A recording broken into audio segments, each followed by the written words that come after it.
हां, नमस्कार. नमस्कार. काय नाव?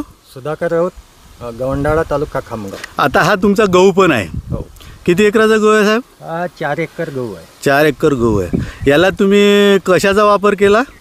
डे फ्रेश सुरुवातीला एक डोस खताचा दिला गव्हा पेरणीसोबत. हां त्याच्यानंतर डे फ्रेशचा फवारणी केली हां आणि पुन्हा युरिया देऊन नंतर मग पुन्हा डे फ्रेशचा एक फवारणी केली.